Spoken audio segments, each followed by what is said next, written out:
Apa yang kamu pikirkan ketika mendengar sosok profesi konselor?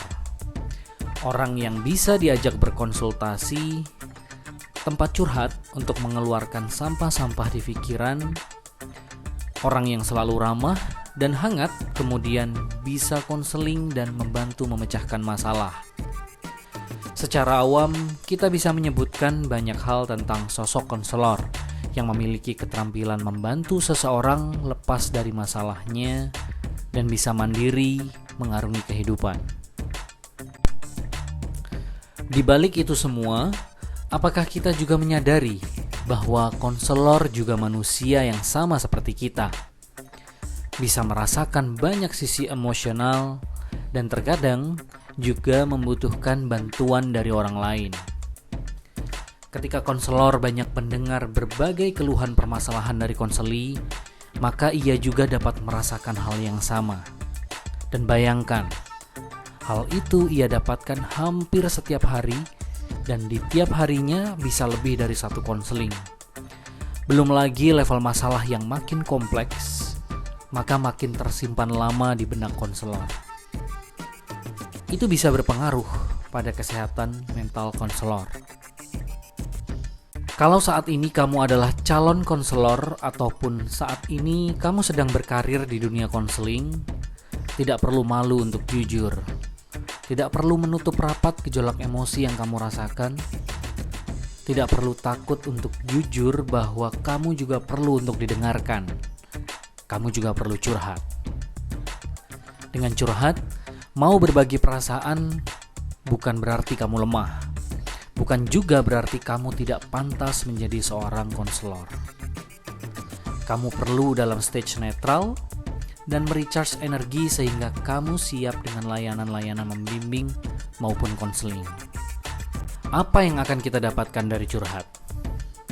Kamu bisa mengurangi beban hidup saat kamu curhat atau bercerita kepada orang lain tentang masalah atau beban hidupmu.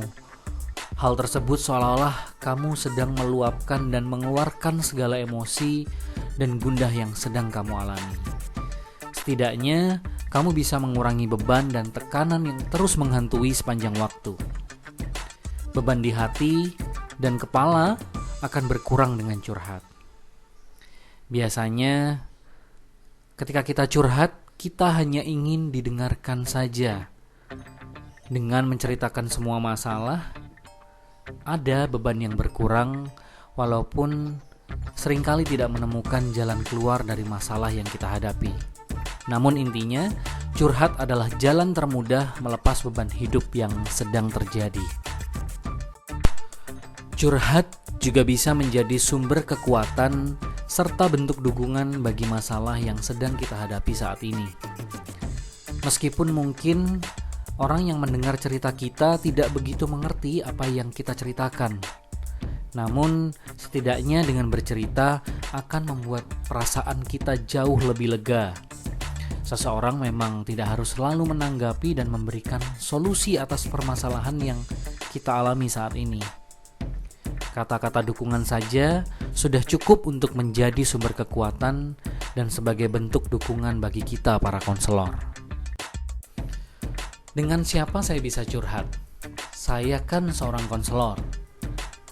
Mungkin itu yang ada di benak kita. Tapi kalau untuk curhat itu bisa dengan siapapun. Orang-orang yang kamu percaya, orang-orang yang mungkin dekat dengan kamu, yang mau mendengarkan kamu, yang memberikan pundaknya sebagai tempat kamu bersandar. Kamu juga punya rekan sejawat yang bisa membantu kamu, memberikan solusi bahkan, ataupun hanya untuk mendengarkan.